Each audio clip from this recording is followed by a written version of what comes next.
We're nearly there, a week away from the 2025 NFL Draft. We got some cornerback prospects from our cornerback expert to break down, and Dane Brugler's 7-round mocks, a couple prospects from that one, all coming up on today's Locked On 49ers.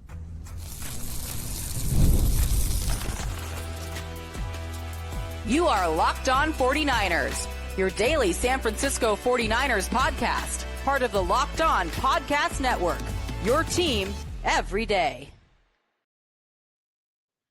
Welcome to Locked On 49ers. Brian Peacock and Eric Crocker at BD Peacock at Crocky209. Thanks everybody for making us your first listen on the Locked On Podcast Network, your team every day. Love and appreciate all the everydayers out there that have hung out with us, gotten ready for the 2025 NFL Draft. It is so close. And if you're new to the program, welcome. You can subscribe on YouTube and anywhere you listen to this podcast. And today's episode of Locked On 49ers is brought to you by FanDuel. Right now, new customers get $250 in bonus bets. All you got to do is win your first $5 bet. That is FanDuel.com. All right, Croc, let's talk cornerbacks. And one of them that we were already going to look at today because he was in for a 30 visit with the San Francisco 49ers, Bilhal Kone. Not a player I know anything about, so I'm going to lean heavily on you for this one. And he also happened to make an appearance in Dane Brugler's 7-round mock draft for the San Francisco 49ers. I'll tell you where he showed up in that mock draft in a second. But let's start with the guy who would probably have to be taken with the 43rd pick in this draft if he's going to end up a San Francisco 49er, because I don't see him falling any further than that due to where he's being mocked, where he's being projected, and due to what he did at the NFL scouting combine. Did you see speed on tape when you went on and watched the Kentucky cornerback Maxwell Hairston? Croc. All right, so Maxwell Hairston, I liked him. And his film is it's different. One, they kind of play him on both sides, but a lot of times you'll see him as a boundary corner, which lets me know that they believe in his physicality. Now, when you're just watching him, he doesn't look like the most physically imposing cornerback. You can let me know what his height and weight measurements are. I obviously know he ran, excuse me. I know he ran very fast at the combine, but height, weight, I don't know what it was. But he was a very easy mover. He had very fluid feet. I think all of his movements were very fluid. Played a lot of off coverage. Didn't see a whole lot of press reps in the games that I watched. And I didn't get to see the thing that is like his biggest trait, like his biggest selling point, which is he's fast, right? So I wanted to see teams, hey man, target this dude vertically downfield, throw the ball downfield. But I think the lack of vertical shots targeted to him are because he plays off a lot. He's 7-8 yards off. He's pedaling out. Now, again, very comfortable in the pedal. Doesn't look clunky at all. Really good feet. Nice click and close. I did watch him have to put his foot in the ground and get down right now. I thought that looked really good. But I would have liked to see him challenged more. And I think that was just hard to consistently see because of the style of defense that they played.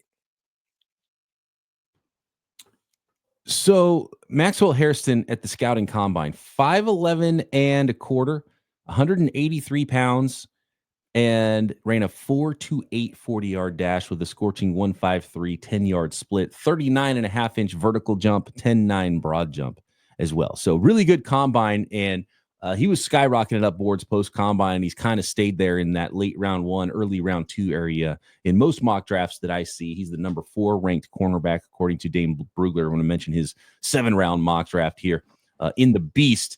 And he's got easy speed, Croc. Does he meet the physicality the San Francisco 49ers want in their cornerbacks? And I think he's up to the challenge when he's pressing in coverage. Is he physical enough for the bigger, stronger wide receivers? He's 183 pounds, Croc. It's not very big. And we were talking about Kobe Bryant the other day, who's 180. Right? It might not be another guy who plays physical, but it's like, okay, can you be physical in the NFL at that weight? Maxwell Hairston has the speed that you want if you're going to draft a cornerback to 183 pounds. Can he play to the NFL physicality? I think for a guy like him, the biggest thing is letting the NFL bulk him up in a more organic way, right? I don't think you're going to say, hey, you at the combine were 183 pounds. Let's go and get you to 195. Like, in the offseason. Like, nah, let's gradually put some muscle on him in a way that NFL trainers can definitely do. So the weight aspect of it, not a huge deciding factor for me, especially because he's not as tall, right? When you talked about Kobe Bryant, what was he, 6'2"? So Yeah. 6'2". My issues with Kobe Bryant was 6'2", 180 pounds, which is very slight at that height, and then running in the mid 4.5s. That's just not a good combination. But if you tell me, hey, I'm close to 6 feet tall, 183 pounds, I ran a 4.28, it's like, well, I'm willing to 7 pounds to get him to 190, 5'11", 6 foot 190. That's a pretty ideal size for, in my opinion, for a cornerback. So I don't think he's far. And I think, if he put on, 3 pounds each of the next 2 years of some, good weight, some good muscle, I think he'd be fine. And sometimes you'll see that with NFL guys because they, in college, you're going to class, most of them, right? But you're going to class all the time and your whole life isn't devoted to just your job like it is at the NFL level. So that's something that you see from a lot of these guys. They just take care of their body a lot more at the NFL level. Now, a lot of these kids are having, they have much more resources at their fingertips. When I was in college, we were eating peanut butter and jelly and top ramen noodles and all kinds of stuff because we just didn't. The way they're throwing out NIL money right now, these guys are living a lavish life in college. It's just not the same. We used to hope that, we'll call up a girl and see if they could bring us some McDonald's or something. But these guys are going to nice restaurants, driving nice fancy cars. So a little bit different. I think they have been eating good, but now it's eating good and working out to benefit your profession year round. And I think that's what they'll see now. Like, oh, I don't have to go to class. You mean to tell me I just watch film, lift weights, go to practice, especially during the OTAs where you're there at the facility for 4 or 5 hours. They feed you breakfast, they feed you lunch, you can grab dinner on the way out. They have everything accessible to you. I don't think it'd be hard for him to put on a few pounds. Now, depends on his frame because there's some guys like Devontae Smith. He still looks like he's 155 pounds Yeah. or 166, whatever he was at Alabama. The cornerback Forbes, one of the skinniest players I've ever seen in my life, and he's still kind of bouncing around in the NFL, but he didn't put on any weight. So I guess it doesn't work for everybody, but for most guys, especially somebody like him, 5'11", 183, I'd expect him to be about 190 in a year or so, and him be able to really work with that weight on him. According to the Beast, I love some of the nuggets in Dane Brugler's Beast. That's why I've been referencing him so much this week. His coaches said that his want to in run support is night and day better than when he arrived at Kentucky. So the physicality really has taken off for him. And another couple of notes here. Not only did he have the fastest 40 time, 4.28 at the combine, also the fastest miles per hour, 24.25 miles per hour Moving at the combine. So dude was moving. 5 picks the year. So he was a redshirt junior. He only played 7 games this year. All 13 games last year, 2023, as a redshirt sophomore, had 5 interceptions and took 2 of them to the house, 29 and 54 yards. So get his hands on some footballs too. So essentially, if the Niners want him, they got to take him at 43. If he's even there, you sign off on that for the San Francisco 49ers? Would he be a second-round target for you? I would not prioritize that over the best available defensive end or defensive tackle. Yeah. And I do like him, but I didn't see anything that jumped out to me that it was like, hey, you just have to have this guy. Like, if you ask me from watching his tape and watching Ronaldo Green's tape, like, who do I think is just better? I'm like, oh, Ronaldo Green. Now, Ronaldo Green didn't run as fast, so that's something that, that people would take into account. But if you're just, who was the better prospect from a film standpoint, I'd say Ronaldo Green, and I don't think it's close in my opinion. But he did show some good stuff to where I would draft him. And I guess 43 would make sense if the 49ers didn't have so many other holes defensively. Right. It's like, yeah, okay, so pick 43, it's the right spot for him, but you hope there's a defensive line, and that'll make your lineman there. That'll make your team better, or an offensive tackle. That'll make your team better than that cornerback at that spot for the 49ers. If you told me, well, there's no, like, Croc, we just don't like these D linemen at this spot, and we don't like these offensive tackles or offensive guards at this spot, then I'd say, okay, well, then, yeah, go ahead and draft Hairston. But you got to really like none of the guys at that spot. And for fans listening, that just means that the value of a guy that they do like just isn't pick 43. And maybe if they were picking that pick, 61, it's like, oh, it would be better suited to take this guy here.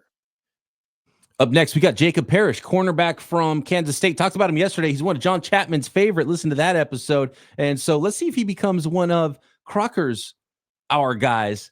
And then Bilhal Kone out of Western Michigan in for a 30 visit, also in the mock draft from Dane Brugler for the San Francisco 49ers, a cornerback I don't know anything about. So Croc's going to have to inform me on him. And Anthony Belton, I want to talk about him as well, who was also made an appearance at offensive tackle for the 49ers in Brugler's mock draft. Next.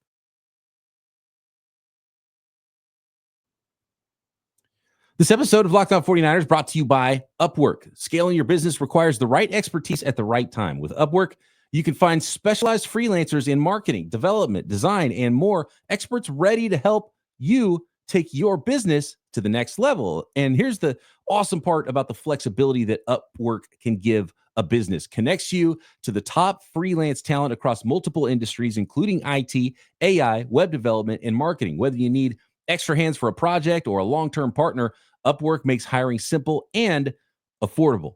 So if you need help with a marketing campaign, Upwork can connect you to a freelance expert there with incredible results and someone who has already delivered those results. Posting a job is free and simple, fast and easy hiring. Within a day, multiple qualified candidates to choose from in most cases at Upwork. So visit Upwork.com right now and post your job for free. That's Upwork, UPWORK.com.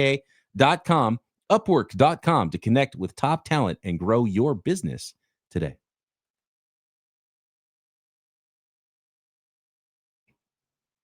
All right, this is one of Chapman's favorites, and actually there's a lot of people that really like Jacob Parish, and it's really easy to like Jacob Parish because the way he plays, the way he comes downhill, and he's another guy that opened some eyes at the scouting combine, Croc, and you don't have to spend a second-round pick, I don't think, to get Jacob Parish. Maybe a third, maybe a fourth, maybe a fifth. I don't know. What do you think, Croc? What did you see when you put on the Kansas State tape for Jacob Parish? I'd say one of the first things that jumped out to me was he just wants to get in on the run action. Now, cornerbacks, they're not drafted or they're not paid to tackle. They're paid to cover. Don't get that twisted. But just seeing somebody with that kind of willingness to put an extra effort into making sure that he gets in on tackles, like Hairston, right? Like there were times where I thought Hairston might fly in and kind of just lower his shoulder to make sure he stops a player's momentum, and he didn't. He kind of just watched, okay, they tackled him. Okay, cool. Parish ain't waiting for nothing. All right, he's going in, and all right, if you're not down, like I'm gonna fly in and make sure that it's done. like this play is over with.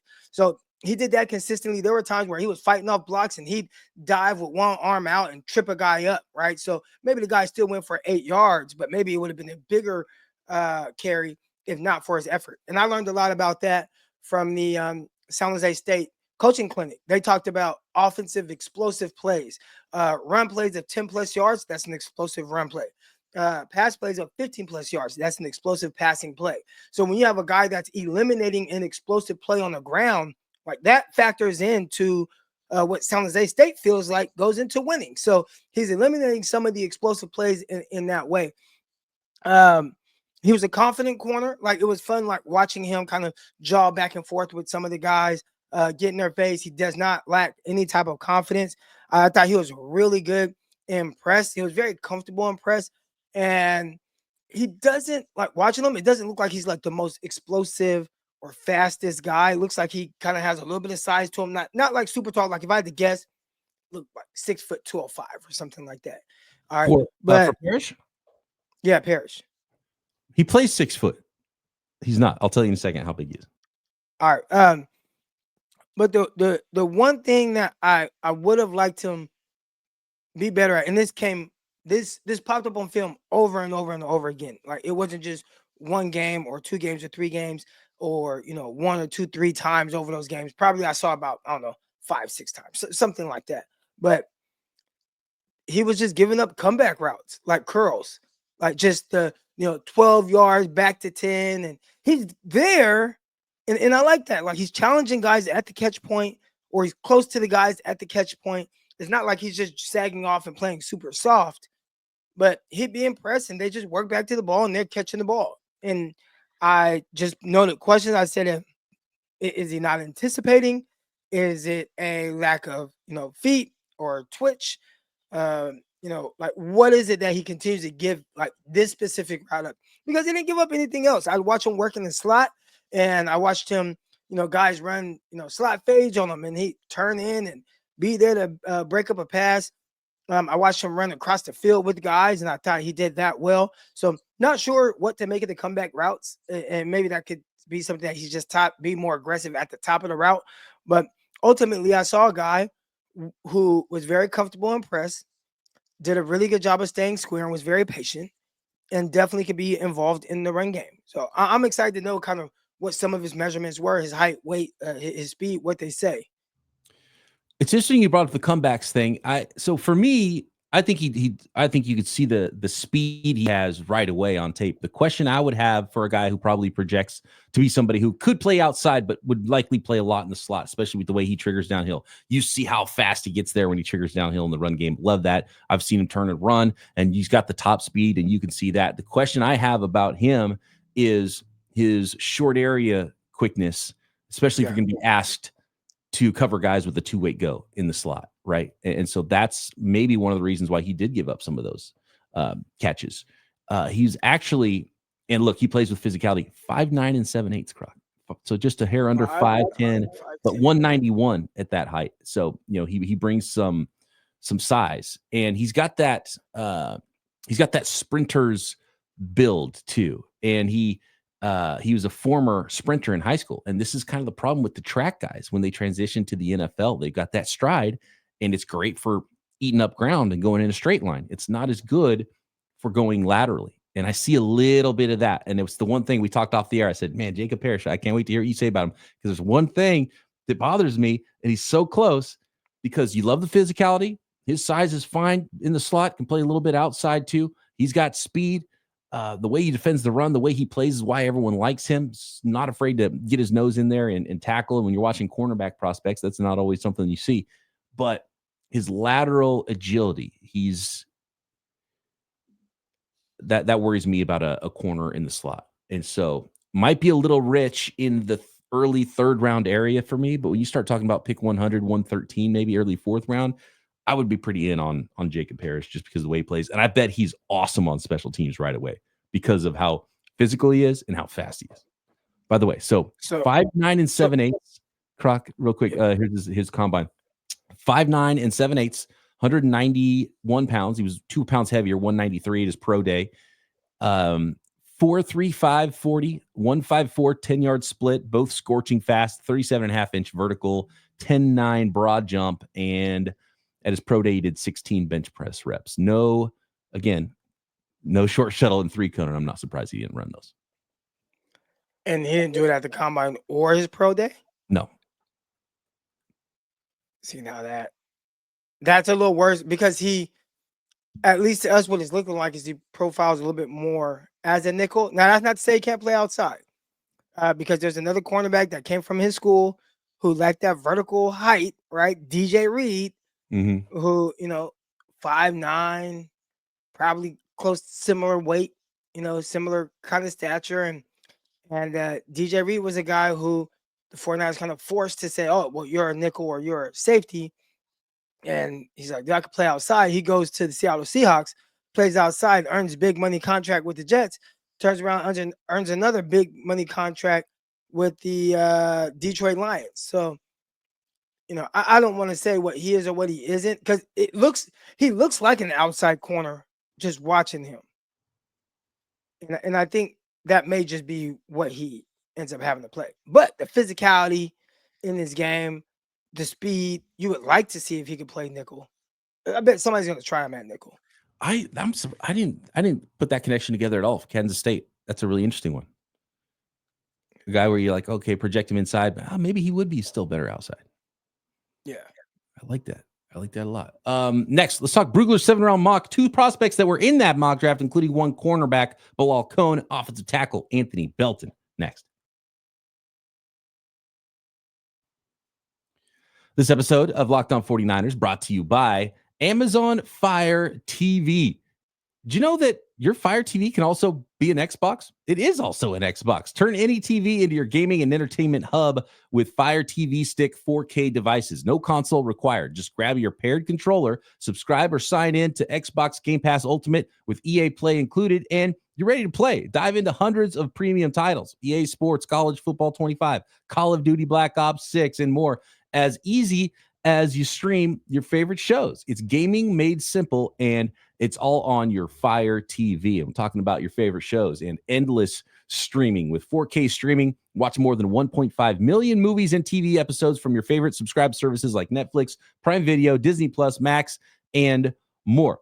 So head over to Amazon.com/Fire TV Locked On to get started. Xbox Game Pass Ultimate subscription and compatible controller required.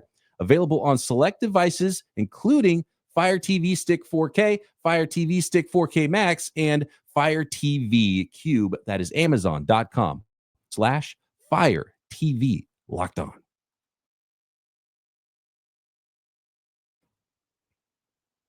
right, Croc, Bilhal Kone. He's a prospect I didn't know anything about. Niners brought him in for a 30 visit. By the way, the 49ers brought Anthony Belton in for a 30 visit. Both of those players showed up in the 3rd and 4th rounds, respectively, in Dane Brugler's 7-round mock draft for the San Francisco 49ers. The first two corners we talked about, Maxwell Hairston and Jacob Parrish, Croc, they didn't have 30 visits with the San Francisco 49ers, but the Niners did meet with both of those prospects. Formal meetings at the Combine with both Hairston and Parish, and I believe they met with Parish at the Senior Bowl as well. So there you go. The 49ers have had contact with all of these guys. They're all in play for the everybody's in play for the San Francisco 49ers. Let's be honest here. I don't know what's going to happen a week from Thursday. A week from, where are we? We're on Thursday, right? A week from today. Is it Thursday? What day is it, Croc? We're recording this on Thursday. It's Thursday. A week from today as we're recording right now. Yep. The draft it'll probably be kicking off the first round shortly. The first round will be happening as we speak 1 week from today. All right. So let's start with Bilhal Kone. He was in Brugler's mock draft of the San Francisco 49ers. They're interested. They had the Western Michigan or Western Kentucky. Now I'm getting confused because we had a Kentucky guy on or did a Kentucky guy earlier. Western Michigan cornerback, right? Western Michigan. There you go. Bilhal Kone. Who is Bilhal Kone, Croc? Bilhal Kone looks a little bit longer than the other two prospects while he's playing. And he kind of plays like that. He kind of plays from a bill. Their defense is very interesting. Okay, let me just go over my notes real quick. Comfortable in press, but plays a lot from a bill. All right, and for those of you who don't know what a bill is, it's just a corner who looks like he's kind of trying to creep away and kind of run out. So his back is kind of to the sideline, chest is to the field with vision on the quarterback. All right, will tackle, but doesn't look aggressive. Now, maybe this could be the case because I watched Jacob Parrish first, and you see him really relentless with getting to the ball and being physical and doing those things. And then you watch Kone, you're like, it's a step down from on the physical capabilities there. Or at least the mindset. Croc, can I interrupt here? Yeah. Thanks to the beast once again. It's actually Kone, not Cone. So Bilhal Kone is how we pronounce it. All right. That sounds fancy too. It sounds fancier. You got to raise them up around for that. Yeah. What's your name? Kone. All right. All right. But so Kone, good press technique and turn and run. So I think that was kind of a fluid aspect of his game, being able to align and press and kind of turn and run. You didn't see the clunky movements out of that. Good click and close from a bill. And I think that was more from having really good anticipation as opposed to just having the best feet. Prone to give up short catches in the defense that they ran. And then I put a question is it a match defense? And I wasn't sure. So I'm likely going to be the defense coordinator at my high school. I've been watching a bunch of different things, and we all have our philosophies on how we would play defense and whatnot. But I've been watching things that kind of broaden my horizons a little bit, expand my mind on certain defenses. And there's a 2-read coverage. All right. 2-read, you'll likely play from a press bill, and you're reading 2. If 2 comes out, then you're going to come off. If 2 goes vertical, then you may stay in a bill type of position on the number one receiver. So essentially, it's kind of like a mix between quarters and cover two. I wonder if that's what they're playing because they're in bail 90% of the time, and they're not running out. So it's not like a cover three bail where I'm trying to really stay on top of this receiver. But I think when you play like that consistently, you're going to be prone to giving up these, 5-6 yard throws. And the coach may very well be just fine with that. I've had coaches where they're like, dude, give up the 5 yards. We're not really tripping on that.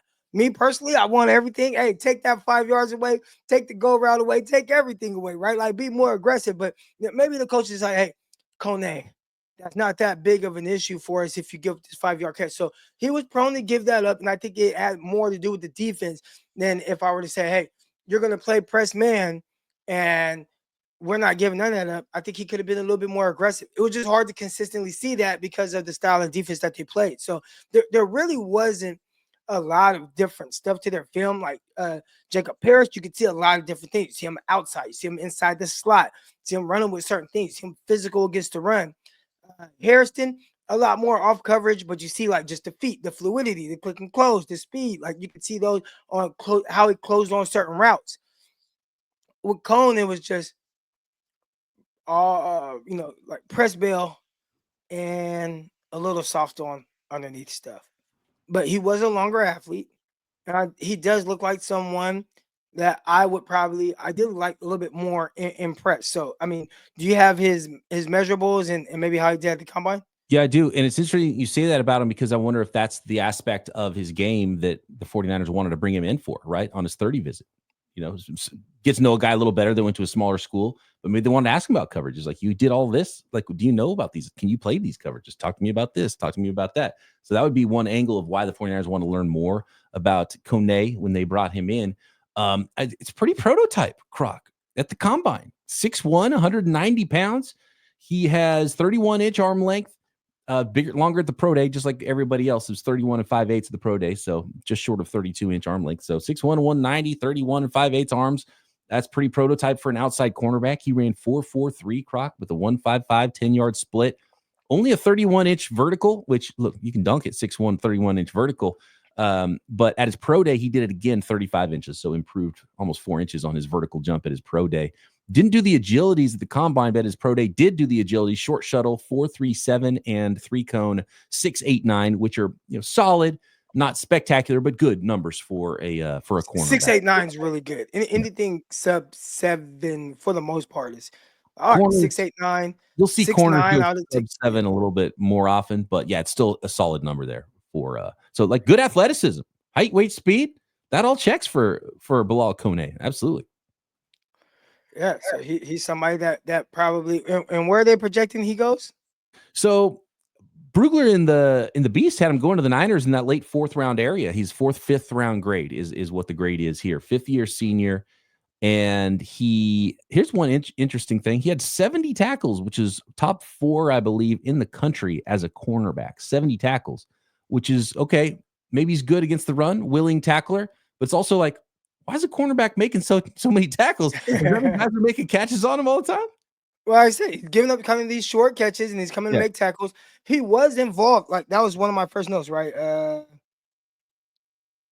Where was it at? Will tackle. So this is the second note. Will tackle, but doesn't look aggressive. So he will get in on tackles.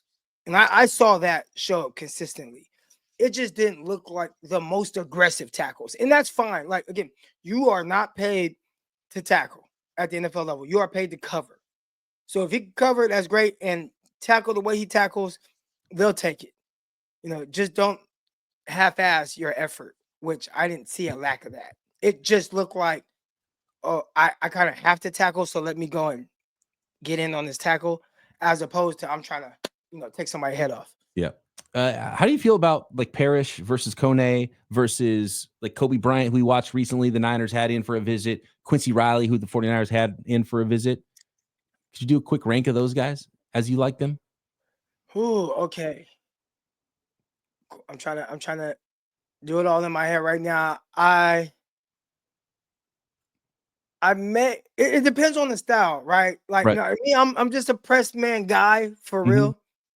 I prioritize that, and I feel like I can teach you zone, and I can teach you zone eyes. Because of that, I may go with Parrish first, even with him being on the outside. I just liked him in press. Technique was really good. Work on the top of the route a little bit, but I just like that. And then I probably would go Kone, and then I would go Riley. Quincy Riley. Yeah. Louisville. Yep.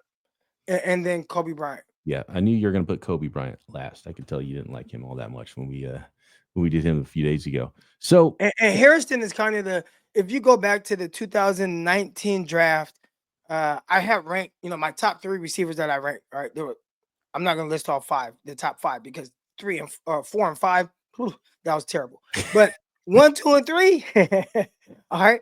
And I was in a class where a lot of people had N'Keal Harry really high, Hollywood Brown really high, and those guys they're good. But I had DK Metcalf number 1, Deebo Samuel number 2, AJ Brown number 3. All right, and DK was number 1 by default, just because it was like 6'4", 230 pounds, running 4.3, and really showing that just that power, explosiveness at the line of scrimmage. Is like, well, how do you not have him as the first guy? yeah. But I love Deebo and I love AJ Brown, and I flip-flop those guys. I can't tell you. I actually, if you go back, I have graphics where Deebo is number 2, then you'll see another graphic where AJ is number 2. Like, I could not figure out which one. So you can say 2A, 2B with those guys. But I by remember default, those graphics. That was when you were doing stuff with Dylan DeSimone, right? For his yeah. website. Yeah. Shout out to Dylan. I don't know where he is these days. I never hear from him anywhere, but yeah, those are the early Croc days I remember the graphics of your corner and wide receiver rankings. Yeah, I need to get back to that. But those are fun. It was always fun conversation with the rankings and things like that. But I had those guys really high, and it was just like DK by default. That's Hairston. Like, Hairston is the top 1 by default because he does look good. He's very fluid. He's very clean, like in and out of his breaks. He click and close fast, and then he tests. He's running a 4.28. And I don't think you have to be the fastest guy. Like Kone ran a what'd you say, 4.43? 4.42, 4.43, something like that. Yeah. Yeah, I mean that's plenty fast enough, right? And I like him, but just watching Hairston, he just moved so freely in space, and that's something right there. It's kind of hard to teach somebody to have those kind of movements. And then now I'm looking and I'm saying, well, I've seen him in press. He looks good. I've seen him off, and he moves the best in off, like just the feet and how they react. Uh, I like guys that sometimes I would say this thing like guys think with their feet, and you just see them moving, and it's not even like they're thinking up top, like, oh, okay, I'm supposed to go here. It's just their feet just take them where they're supposed to go. Hairston has those kind of feet. So to be able to play off, and it's like, all right, well, we want to play quarters. He's like, all right, I could do that, and I could turn around with guys, and they're not gonna outrun me. I can play press man. Well, I can be in press man. They're not gonna outrun me. So from there, it's just like, well, all right, can you just learn our defense? And if you could do that, then you're a starting cornerback day 1. So now again, is he better than Ronaldo Green? I still I think this was because at least the games I watched, I just watched Ronaldo Green challenge himself against big time receivers consistently, and he answered the call every time. So like, it's just watching somebody's film and seeing that, like watching him against Malik Neighbors, watching him against Ricky Pearsall, and him really, kind of manhandle those guys. It's like, well, yeah, you kind of got to be at the top. But I really like Hairston as well.